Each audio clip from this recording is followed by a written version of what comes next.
Senator Williams. President, I rise to speak on a matter of public interest about a date that is coming forward, March the 26th, the date of the state election in New South Wales. And it is of real interest to see how that election will pan out on the day. Madam Acting Deputy President, in 1995 the Carr government, the Carr Labor government, was elected to Parliament in New South Wales. Bob Carr gave the promise it would be the greenest government that the state would ever see. Well, of course it would have been. That was the influence of the Greens back in those days. Bob Carr needed the support of the Greens in the Legislative Council, the upper house. And what did he do? He went on the build the national parks all over the states theory, which I think is so wrong.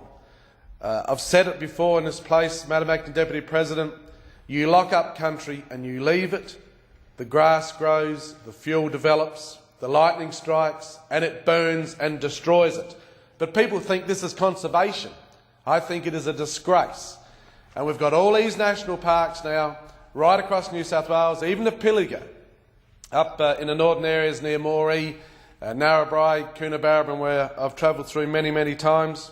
Now we've even got the Red Gum Forest down in the Deniliquin area, in the Murray area, saying that that has been locked up in a national park. Madam Acting Deputy President, I can assure you red gum cannot stand fire. If you burn the forest in the Pilliga, box, ironbark, those timbers, they will suck it back.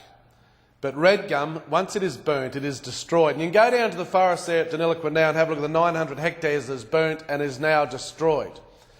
The locals wanted to cut the timber down after the fire. They had 12 months roughly to do so before the timber would split. No, the greenies wouldn't let them cut it down. They said, OK, can we cut it down now for firewood? This is several years ago, this fire, and let another forest grow. No, you can't cut it down for firewood. Well, believe me, now that it's locked up as a result of Frank Sartor and the New South Wales government, the day will come, because they will not allow grazing in that national park now to keep the fuel levels down.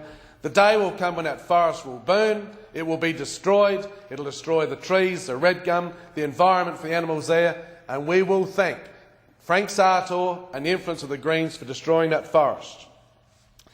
Bob Carr, when elected in 1995, said he would halve the waiting queues for elective surgery.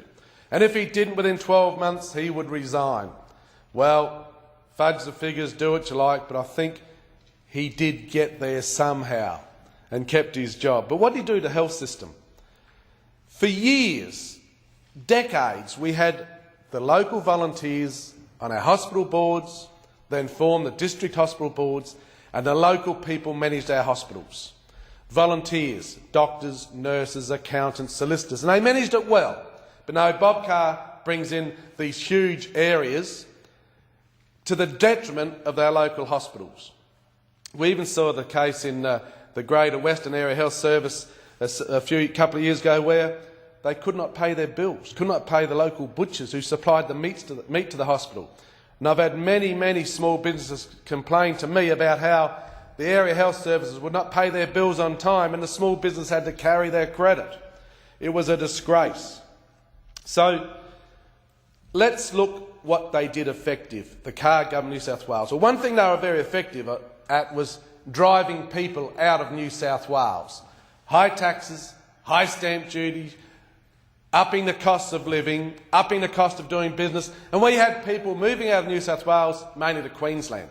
So much so that just prior to the 2007 election, when New South Wales had 50 federal seats and Queensland had 28, we had the seat of Gwydir taken off New South Wales. We went down to 49 and Queensland went up to 29. The seat of Flynn, I think, was formed. Come the 2010 election, same thing again. People are leaving New South Wales in droves. We have another seat taken out of New South Wales, takes down to 48. Queensland go up to 30. The seat of Wright was formed. That was the effect of the Labor government in New South Wales. Their policies, their costs, their red tape, they drove people out of our state. The first state, the great state, has now been brought down because of the Labor governments over that time. Let's have a look at some of their record, Madam Acting Deputy President. New South Wales Labor's Roll call of shame, I call it, the roll call of shame. Premiers, Morris Yemmer, forced out in Labor's ambush in September the 8th. He went into the room to clean a few out, but they cleaned him out. Nathan Rees didn't keep looking over his shoulder. In the face of men like Joe Tripodi and Eddie O'Beid shafted him for their puppet Christina Keneally. Have a look at the ministers. Treasurer Michael Costa is dumped by Nathan Rees and then resigns after telling the truth. Michael Costa said that New South Wales was heading for financial pain and needed a mini-budget. Off he went. Aboriginal Affairs Minister Milton Orkopoulos, arrested on child sex and drug charges and sentenced to 13 years and 11 months jail. And this is one of the community leaders, a minister in a government. Ian MacDonald, known universally as Sir Lunch-a-Lot, resigns as State Development Minister over travel expense claims. Reba Ma, Health Minister, who presided over a failing health system, was shown the door and then pulled the pin altogether. The next Health Minister, John Della Bosca, resigns over a sex scandal. Mr Della Bosca snubbed the small town of Tinga, near Inverell where I live in July 2009, when he was supposed to fly up and open their new MPS hospital. And they are still waiting for him. There are plenty of suggestions as to what he was actually doing at the time, but we won't go too far there. He also snubbed the Armidale doctors who wanted to talk about the government's response to the Garling report. Transport Minister David Campbell, caught up by the media leaving a gay club in his official car, so out he goes. Paul McLeay, Minister for Minerals and Forest Resources, admits to using a parliamentary computer to visit gambling and adult websites, so he's soon on his bike. Juvenile Justice Minister Graham West went against the grain. There was no scandal about the end of his career. He just had enough of not getting enough funding for his portfolio and left. Environment Minister Frank Sartor calls it quits in December last year. This is the man, as I said, who will be responsible for the destruction of the red gum forest in the south of our state. Let's have a look at the rorting. Member for Penrith, Karen Palazzano, lied to ICAC and Premier Keneally about corrupt activities in her electoral office, and that handed the seat to the Liberals. Who's on the nose? Well, former Ports Minister Joe Tripodi announced late last year he is going. And it's not just the people of New South Wales who are saying good riddance. Most of the state Labor people are saying the same. Now we've got the drugs issue. The husband of Education Minister Verity Firth is caught buying an ecstasy tablet. Then we have the infamous party involving Matt Brown, who was the police minister and member for Wollongong, Noreen Hay. Must have been some sort of show better suited somewhere like King's Cross. Let me quote what the Illawarra Mercury editorial said on the 2nd of September 2010. Headline, another nail in the coffin for New South Wales government. What is it about politicians who can't keep their pants on? On a day that the New South Wales Parliament was to begin one of its increasingly rare sittings, embattled Premier Nathan Rees accepted the resignation of another senior minister caught up in a sordid sex scandal. The allegations were made by Health Minister John Della Bosca's former lover. This is from the paper. I'm quoting public information here, Madam Acting Deputy President.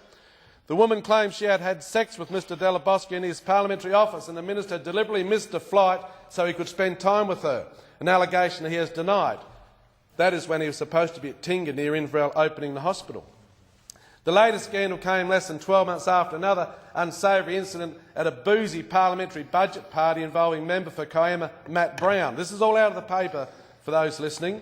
Mr Brown, who has since become known as Capital Underpants, was sacked as police minister after stripping down to his underwear and allegedly dancing lewdly against cabinet colleague and member for Wollongong, Noreen Hay. To his detriment, Mr Brown has still not properly explained what exactly went on that night. 22 members of the Labor Party in the New South Wales Parliament have announced their resignation. I want to take it, Madam Acting Deputy President, this government some of its waste. The Auditor-General says the Keneally government was wasting $778 million a year. Yes, I'll repeat it. $778 million a year. That is $2 million a day. Premier Keneally for pouring $356 million down the drain on the abandoned CBD Metro. $188 million overspent on building the education revolution, surprise, surprise. $150 million lost in the sale of the New South Wales lotteries. $10 million flushed down the toilet by Minister MacDonald when he paid too much for the V8 supercars event at Homebush. World Youth Day, $66 million over forecast in 2008. $778 million could have built hospitals in Tamworth and Wagga. I remember just prior to the last state election, Madam Acting Deputy President, when the then Premier Morris Yama went up to Tamworth to put his arm around the independent member and colleague Peter Draper. We will build you a new hospital in Tamworth. Where is the new hospital? It was a political stunt.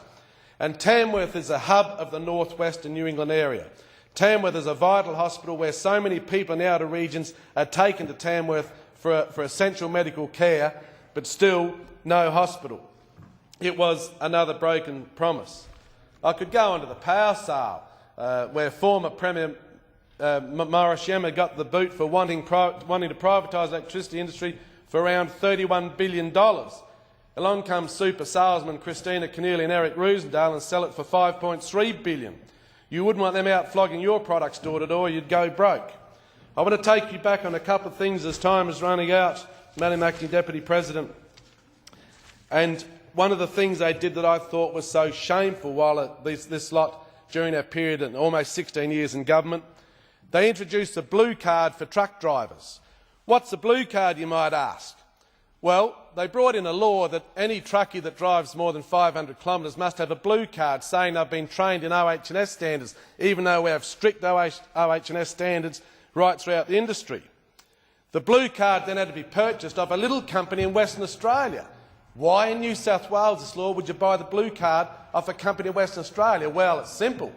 That company in Western Australia has direct links to the Transport Workers Union, and it's been made public that every blue card bought for around $60, paid to Blue Card Australia in Western Australia, would then give a kickback to the Transport Workers Union, who would then what? Give a kickback to the Labor Party come election time. This was a compulsory funding for the Labor Party that the Labor Party brought in the New South Wales government, and to the shame of those opposite here, they tried to sneak it in an amendment to the Fair Work Bill when that legislation came to this parliament to have it across all jurisdictions.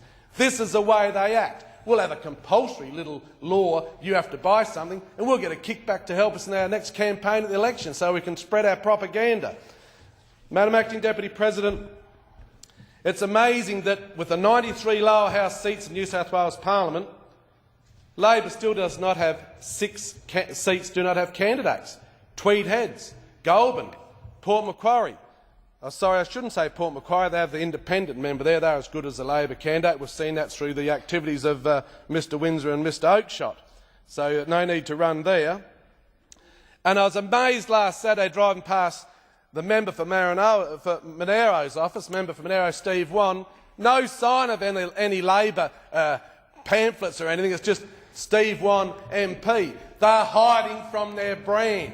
They're ashamed to say they're members of the Labor Party in fear that people will turn against them on March the 26th. They are so disgusted with the Labor Party brand in New South Wales, they're now hiding from it. Madam Acting Deputy President, during the 2007 federal election, I was campaigning in Ballina with Larry Anthony.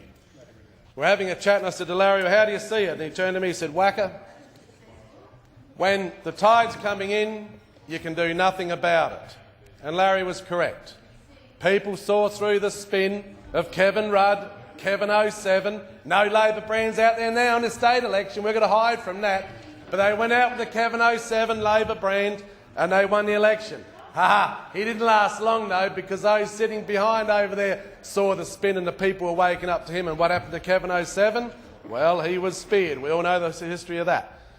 But I'll put it to you, Madam Acting Deputy President, that on March the 26th, it is not the tide coming in on the New South Wales Labor government, it is a tsunami. And so it should be, for the way they've wasted money, destroyed business confidence, flooded the whole state in red tape, shifted people out of the state to Queensland, so we've lost 2 federal seats now from New South Wales to Queensland. And I can understand some of those Labor people like Steve Wan hiding from the Labor brand, out the front of their office, vote 1 Steve Wan, no mention of the Australian Labor Party because they're ashamed of what they've done and the way they've run the state of New South Wales. Even to the stage where just recently Premier Christine Keneally apologised to the people of New South Wales because they put themselves first in their factional blues and forgot about the people of New South Wales. March the 26th, bring it on, bring the tsunami in and throw them out.